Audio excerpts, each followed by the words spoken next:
কথা ছিল সপ্তাহ খানেকের মধ্যেই ইরানকে হারিয়ে পায়ের কাছে ফেলবে যুক্তরাষ্ট্র ইসরায়েল, কিন্তু সেই হিসেব কাজ করেনি। যুদ্ধের 11তম দিনে এসে এক প্রকার খাবি খাচ্ছে নেতানিয়াহুরা। প্রতিশোধের নেশায় যেন টগবগিয়ে ছুটছে ইরান। অবস্থা এমন বেগতিক যে সারা বিশ্বের সামনে মাথা তুলতেই হিসেব করতে হচ্ছে তাদের। পৃথিবীর সবচেয়ে শক্তিশালী দুটি দেশ এবং সাথে মিত্রদের নিয়েও ইরানকে দমানো যাচ্ছে না। বিশ্লেষকরা বলছেন, ইরান থেকে মুখ গুটিয়ে যে পালাবে পশ্চিম, সেই পথটাও আর খোলা নেই, কারণ ইরান তাদেরকে এখন পালাতেও দিচ্ছে না। তাবৎ সমরবিদদের কথা তো আমরা শুনেছি যে যুদ্ধে কোনোভাবেই হারানো সম্ভব না ইরানকে। এবার মার্কিন গংদের যুদ্ধনীতি বদলের মরিয়া চেষ্টা দেখে সেসব কথারই বাস্তব প্রতিফলন দেখা যাচ্ছে। যুদ্ধের 11তম দিনে এসে দৃশ্যপট একেবারে বদলে গেছে।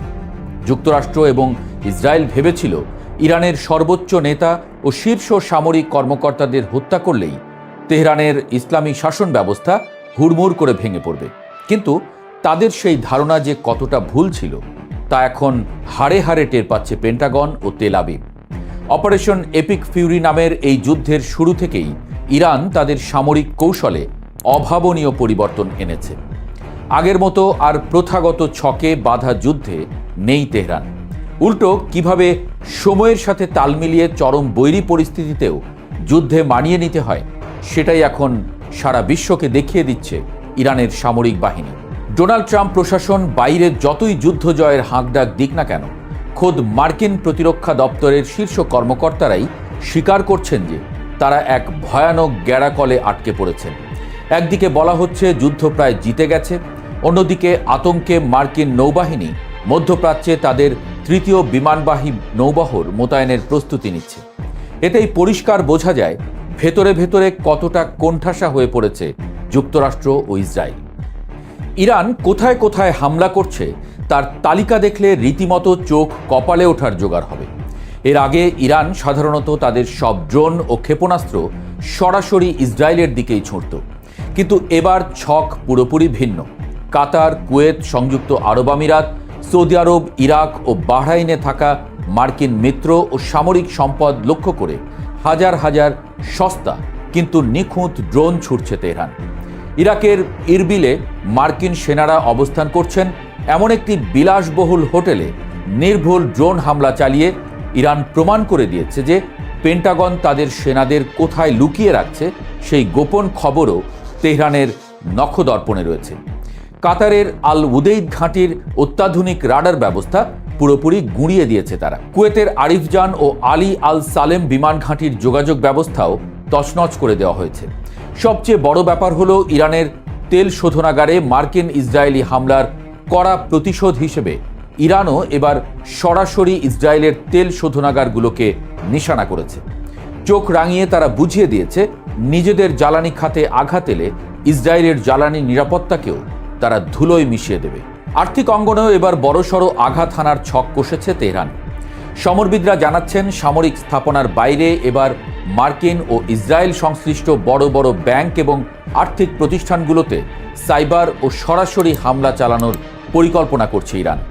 যুদ্ধের ময়দানে যখন শত্রুকে পরাস্ত করা কঠিন হয়ে দাঁড়ায়, তখন তার অর্থনীতির মেরুদণ্ড ভেঙে দেওয়াই সবচেয়ে কার্যকর কৌশল। ইরান ঠিক সেই পথেই হাঁটছে। যুক্তরাষ্ট্র এবং ইসরায়েলের অর্থনীতিকে পঙ্গু করে দিতে পারলে তারা যে এমনিতেই পিছু হটতে বাধ্য হবে, সেটা ইরানি কমান্ডাররা খুব ভালো করেই জানেন। আর এই ব্যাংকিং ও আর্থিক খাতে আঘাত হানার খবরে পশ্চিমা দুনিয়ায় এরই মধ্যে চরম আতঙ্ক ছড়িয়ে পড়েছে। বিশ্ব অর্থনীতিতে এর ধাক্কা লাগলে তা 1973-74 সালের ওপেক তেল নিষেধাজ্ঞার চেয়েও ভয়াবহ হতে পারে বলে আশঙ্কা করছেন বিশেষজ্ঞরা। তেলের দাম ইতোমধ্যেই বেড়ে গেছে। ইরানের এই অভাবনীয় প্রতিরোধের পেছনে সবচেয়ে বড় চমক হিসেবে আবির্ভূত হয়েছেন তাদের নতুন সর্বোচ্চ নেতা মোজতবা খামেনি। অনেকেই ভেবেছিলেন আয়াতুল্লাহ আলী খামেনির মৃত্যুর পর ইরান নেতৃত্ব শূন্যতায় ভুগবে, কিন্তু নতুন খামেনি মোজতবা যেন পশ্চিমের জন্য আগের চেয়েও আরও বেশি ভয়ঙ্কর। গত 20 বছর ধরে তিনি নিজেকে যেন এই দিনের জন্যই প্রস্তুত করেছেন। তার ধূর্ত সমরনীতি এবং নিখুঁত যুদ্ধ কৌশলের কারণে কোনোভাবেই সুবিধা করতে পারছে না যুক্তরাষ্ট্র ইসরায়েল। আগে ইরান হামলার আগে সতর্ক বার্তা দিত, কিন্তু মোজতবা খামেনির নির্দেশে সেই প্রথা বাতিল হয়েছে। এখন কোনো আগাম বার্তা ছাড়াই সরাসরি মার্কিন দুর্বল জায়গাগুলোতে, বিশেষ করে ইন্টারসেপ্টর ও বিমান প্রতিরক্ষা ব্যবস্থাগুলোতে আঘাত হানছে তেহরান। মোস্তফার এই রণকৌশলের কাছে রীতিমতো নাকানি চুবানি খাচ্ছে ইসরায়েল ও আমেরিকার সামরিক গোয়েন্দারা। নেতানিয়াহু এবং ট্রাম্পের মূল পরিকল্পনা ছিল প্ল্যান বি বা ইসরায়েলের কুখ্যাত দাহিয়া নীতি প্রয়োগ করা। এই নীতির মূল কথা হলো বেসামরিক জনগণের উপরে অবিরাম কঠোর আঘাত হানা, যাতে দেশের ভেতরেই সরকারের বিরুদ্ধে বিদ্রোহ শুরু হয়। গাজা এবং লেবাননে এই একই নীতি প্রয়োগ করে ধ্বংসযজ্ঞ চালিয়েছিল তারা ভেবেছিল হাজার হাজার বোমা ফেলে বেসামরিক মানুষদের হত্যা করে এবং কুর্দি বা বালুচদের মতো সংখ্যালঘু গোষ্ঠীগুলোকে উস্কে দিয়ে ইরানকে ভেতর থেকে বিভক্ত করে ফেলবে। কিন্তু বাস্তবে ঘটেছে ঠিক উল্টোটা। হাজার হাজার বোমার আঘাত ইরানকে বিভক্ত করতে তো পারেইনি, উল্টো গোটা জাতিকে এক সুতোয় গেঁথে ফেলেছে। ইরানিরা এখন আগের চেয়ে অনেক বেশি ঐক্যবদ্ধ। তারা ডোনাল্ড ট্রাম্পের চালাকি এবং বিভাজনের রাজনীতি খুব ভালোভাবে বুঝে গেছে। তারা জানে নিজেদের মধ্যে বিভেদ তৈরি হলে তা কেবল শত্রুরই লাভ। তাই নিজেদের সব রাজনৈতিক ও মতাদর্শগত পার্থক্য ভুলে তারা এখন মাতৃভূমি রক্ষায় এক ঢালে পরিণত হয়েছে। এই অসম যুদ্ধে ইরান একা লড়ছে না, পর্দার আড়াল থেকে তাদের দিকে সাহায্যের হাত বাড়িয়ে দিয়েছে বিশ্বের অন্যতম পরাশক্তি রাশিয়া ও চীন। মস্কো এবং বেইজিং খুব ভালো করেই জানে মধ্যপ্রাচ্যে মার্কিন আধিপত্য নিরঙ্কুশভাবে টিকিয়ে রাখা মানে তাদের নিজেদের ভূরাজনৈতিক স্বার্থের জন্য মারাত্মক হুমকি। তাই তারা ইরানকে অত্যাধুনিক সামরিক প্রযুক্তি, স্যাটেলাইট ও গোয়েন্দা তথ্য এবং সাইবার সহায়তা দিয়ে সাহায্য করে যাচ্ছে। জাতিসংঘের কাঠামোর বাইরে গিয়ে যুক্তরাষ্ট্র যে একতরফা যুদ্ধ চাপিয়ে দিয়েছে তা চীন ও রাশিয়ার মতো দেশগুলোকে আরও বেশি ইরানের কাছাকাছি নিয়ে এসেছে। ফলে আন্তর্জাতিক পরিমণ্ডলেও ইরানকে একা করার যে মার্কিন স্বপ্ন তা আক্ষরিক অর্থেই মুখ থুবড়ে পড়েছে। যুক্তরাষ্ট্র যখন আন্তর্জাতিক ব্যবস্থা থেকে নিজেদের গুটিয়ে নিচ্ছে, তখন বাকি বিশ্বও যেন যুক্তরাষ্ট্রকে ছাড়াই সামনের দিকে এগিয়ে যাওয়ার প্রস্তুতি নিচ্ছে। যুদ্ধের সবশেষ পরিসংখ্যান বলছে মার্কিন ও ইসরায়েলি বাহিনীর ব্যাপক ক্ষয়ক্ষতি হচ্ছে। পেন্টাগন স্বীকার করেছে এরই মধ্যে বেশ কয়েকজন মার্কিন সেনা নিহত ও শতাধিক আহত হয়েছে।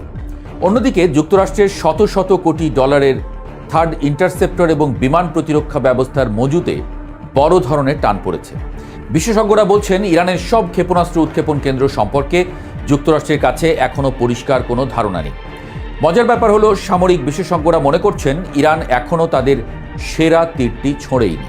তাদের মজুদে থাকা ভয়ঙ্কর সব উন্নত ও হাইপারসনিক ক্ষেপণাস্ত্রগুলো বড় কোনো লক্ষ্যের জন্য সযত্নে জমিয়ে রাখা হয়েছে। যখনই যুক্তরাষ্ট্র বা ইসরায়েল বড় কোনো ভুল করবে, তখনই হয়তো ধেয়ে আসবে সেই অপ্রতিরোধ্য হাইপারসনিক আঘাত। সব মিলিয়ে মধ্যপ্রাচ্যের এই দাবানল এখন এমন এক পর্যায়ে পৌঁছেছে যেখান থেকে সম্মানজনকভাবে ফিরে যাওয়ার কোনো পথই আর যুক্তরাষ্ট্র বা ইসরায়েলের সামনে খোলা নেই। তারা ভেবেছিল দ্রুততম সময়ের মধ্যে ইরানকে শায়েস্তা করে নিজেদের সামরিক শ্রেষ্ঠত্ব জাহির করবে, কিন্তু এখন সেই ফাঁদে তারা নিজেরাই এমনভাবে আটকে গেছে যে চাইলেও আর পিছু হটার সুযোগ নেই। বিশ্লেষকরা বলছেন নেতানিয়াহু নিজের তৈরি ফাঁদে নিজেই পড়েছেন এবং সেই সাথে ট্রাম্প প্রশাসনকেও টেনে এনেছেন। এই সংঘাতে আংশিক বিজয়ের কোনো সুযোগ নেই, আর পূর্ণাঙ্গ বিজয় অর্জন করাও এখন তাদের জন্য দিবা স্বপ্নে পরিণত হয়েছে। ইরান বুঝিয়ে দিয়েছে তারা শুধু মার খেতেই আসেনি, মার কিভাবে ফিরিয়ে দিতে হয় সেই শিল্পটাও তাদের খুব ভালোভাবেই জানা আছে।